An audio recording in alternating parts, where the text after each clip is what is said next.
مسائل کا حل وحی کے ذریعے بتایا جاتا تھا، تو پھر صحابہ کرام کو اجتہاد کی طرف حضور علیہ السلام نے راغب کیا۔ اور حضرت معاذ بن جبل رضی اللہ عنہ کی حدیث تو بڑی مشہور ہے کہ جب حضور نے فرمایا تھا کہ بما تقضی یا معاذ، کس کے ساتھ فیصلہ کرو گے، جب یمن کی طرف بھیجا تو انہوں نے عرض کیا تھا بکتاب اللہ۔ حضور علیہ السلام نے فرمایا فَإِن لَمْ تَجِدْ، اگر کتاب اللہ میں نہ پاؤ تو انہوں نے کہا فَبِسُنَّتِ رسول اللہ صلی اللہ علیہ وسلم۔ حضور علیہ السلام نے فرمایا اگر سنت میں بھی نہ پاؤ، انہوں نے کہا اجتہد برائی۔ تو حضور علیہ السلام نے فرمایا الحمدللہ الذی وفق رسول اللہ لما یرضی، اور بعض میں کہ لما یرضی بالرسول کے الفاظ حدیث میں ہیں، یعنی حضور علیہ السلام نے پسند فرمایا۔ وہ کہتے ہیں کہ کیوں اس طرف لگایا، اس لیے کہ حضور علیہ السلام نے ان کو اجتہاد کی راہ اس لیے دکھائی کہ میرے بعد کہیں تم پریشان نہ ہو جاؤ اجتہاد کرنے کے لیے، اور یہ میرے سامنے تم اجتہاد کرو۔ کیوں؟ اس لیے کہ اگر یہ اجتہاد اہل اجتہاد جو اجتہاد کے لائق لوگ ہیں اگر نہیں کریں گے تو پھر ہر کوئی اپنی مرضی کا قانون بنائے گا، اپنی مرضی کا فتویٰ دے گا۔ اجتہاد اصل میں یہ استنباط ہے، ہمارے ہاں اجتہاد بہت زیادہ مشہور ہے۔ استخراج مسائل جو ہے اس کے لیے لفظ استنباط استعمال ہوتا ہے، اور استنباط کے لیے جو انتہائی درجے کی کوشش ہوتی ہے، یعنی یہ لکھا ہے اس کی تعریف میں کہ اتنی کوشش کرنا ہے کہ آدمی اس کے بعد عاجز ہو جائے، اتنی کوشش کرنے کو، وہ بھی شرعی احکام کے لیے، کسی اور مسئلے کے لیے کوشش نہیں، شرعی احکام کے استنباط کے لیے انتہائی درجے کی کوشش کرنے کو اجتہاد کہتے ہیں۔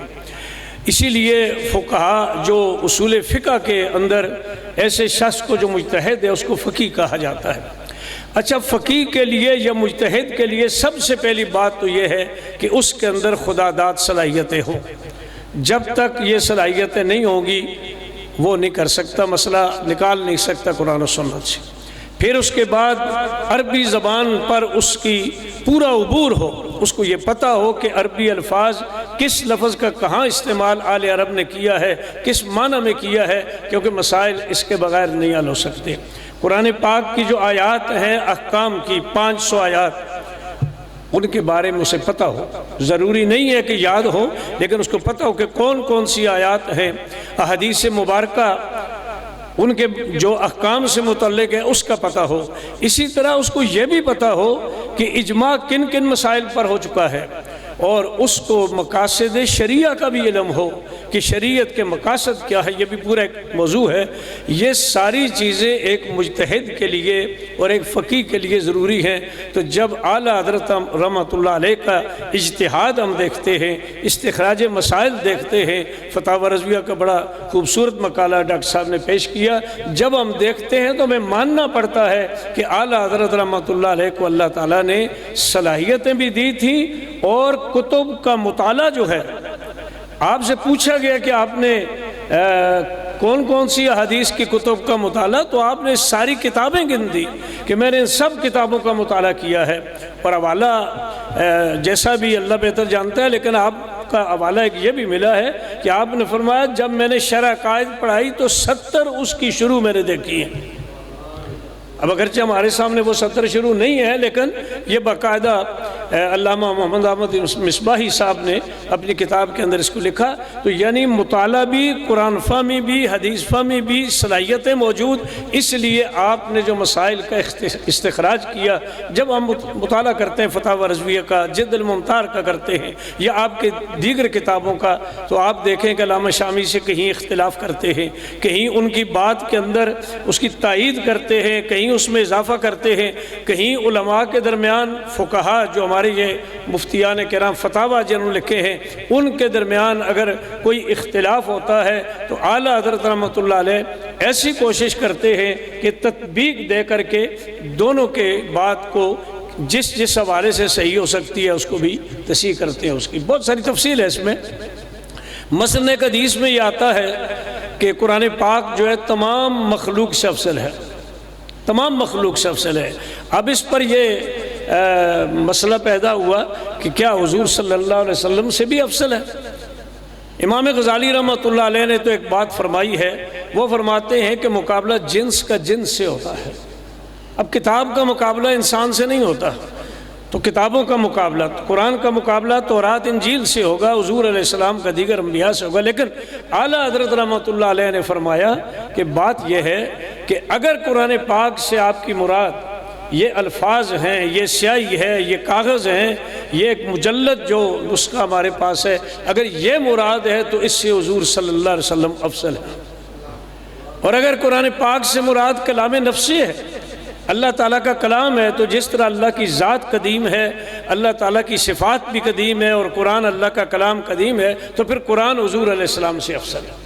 یعنی اس طرح آپ نے مسئلے کو حل فرما دیا۔ اسی طرح مسائل اور بھی، میں ایک دو مثالیں آپ کی خدمت میں پیش کرتا ہوں کہ حضور صلی اللہ تعالیٰ علیہ وسلم کی احادیث اور قرآن پاک سے آپ نے جس طرح استدلال فرمایا۔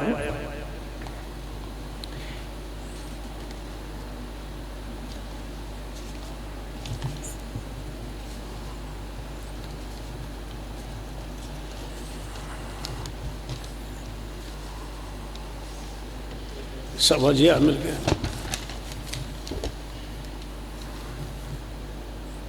یہ مسئلہ پیدا ہوا تھا کہ امام سبکی شافعی رحمۃ اللہ علیہ نے فرمایا کہ اگر گواہان عادل مہینے کی 30ویں رات کو ہلال کی شہادت دیں اور اعلی حساب یہ بتائیں کہ اس رات کو ممکن نہیں، فرمایا کہ اگر گواہ عادل ہوں اور یہ شہادت دیں کہ جی چاند نظر آ گیا، لیکن اعلی حساب یہ بتائیں کہ اس رات کو ممکن نہیں، تو اعلی حساب کے قول پر عمل کیا جائے گا، اس لیے کہ حساب قطعی ہے اور شہادت ظنی ہے۔ شہاب الدین رملی سے جب اس قول سے متعلق سوال کیا گیا تو انہوں نے جواب دیا کہ عمل اسی پر ہوگا جس کی گواہان نے شہادت دی ہے۔ انہوں نے اپنا موقع پیش کیا، گواہان نے شہادت دی، اس لیے کہ شریعت نے شہادت کو یقین کے درجے میں رکھا ہے۔ اب یہ دو بڑی شخصیتوں کے درمیان اس مسئلے میں اختلاف ہے۔ اعلیٰ حضرت رحمۃ اللہ علیہ فرماتے ہیں میں حق کہوں گا انشاءاللہ تعالی۔ آپ فرماتے ہیں کہ یہاں دو باب ہیں، ایک قواعد رؤیت ہلال اور دوسرا ہے سیر شمس و قمر، ان کے طلوع غروب اور منازل قمر کا باب۔ آپ نے رؤیت ہلال کے قواعد کو غیر معتبر قرار دیا کہ خود اس میں کثیر اختلاف ہے، اور شمس و قمر کی سیر کو یقینی قرار دیا، جس پر قرآن پاک کی 3 آیات ذکر فرمائی، الشمس والقمر بحسبان، دوسری آیت والشمس تجری لمستقر لها، اور تیسری آیت والقمر قدرنا منازل حتی عاد کالعرجون القدیم۔ آپ فرماتے ہیں کہ اگر ہم اعلی حساب علماء عادل باب الاول قواعد رؤیت ہلال کی بنیاد پر کہیں کہ رؤیت ممکن نہیں اور بینہ عادلہ رؤیت کی شہادت دیں تو شہادت قبول کی جائے گی، اور اگر باب ثانی سیر شمس و قمر کی بنیاد پر کہیں تو یہ قطعی امر ہے جس کے خلاف نہیں، کہیں یہ قطعی امر ہے جس کے خلاف کبھی نہیں ہوتا، کیونکہ رؤیت ہلال ممکن نہیں جب تک سورج چاند سورج سے 10 درجہ بلکہ زیادہ دوری پر نہ ہو۔ تو دن میں طلوع آفتاب سے پہلے، پھر رات میں غروب آفتاب کے بعد بھی اس کی رؤیت ہو، تو اس امر کو مستلزم ہے کہ چاند نے دن بھر کے اندر 20 درجہ سے مسافت طے کر لی، جبکہ یہ قطعاً معلوم ہے کہ چاند پورے دن رات میں تقریباً 12 درجے سے زیادہ مسافت نہیں کرتا، تو اس میں سنت الہیہ کی تبدیلی لازم آئے گی، وَلَن تَجِدَ لِسُنَّتِ اللَّهِ تَبْدِيلًا۔ ایسی صورت میں صاحب علم قطعی طور پر یہ حکم کرے گا کہ گواہان کو اشتباہ ہو گیا، اور قطعی کو رد نہیں کیا جا سکتا۔ شاید امام سبکی رحمۃ اللہ علیہ کی مراد بھی یہی ہے، تو اس سے دونوں قولوں میں تطبیق ہو جائے گی۔ اب ایک مسئلہ یہ ہے کہ کسی شخص نے دوسری شادی کی، وہ اگرچہ اس کے بیٹے کے لیے اس کی سگی ماں نہیں ہے، لیکن وہ اس کے لیے آرام ہے، اس کی چونکہ سوتیلی والدہ ہے۔ وَلَا تَنْكِحُوا مَا نَكَحَ آبَاؤُكُمْ، اس کے تحت اب اعلیٰ حضرت فرماتے ہیں کہ مجھ سے یہ سوال کیا گیا کہ اگر وہ جو سسر ہے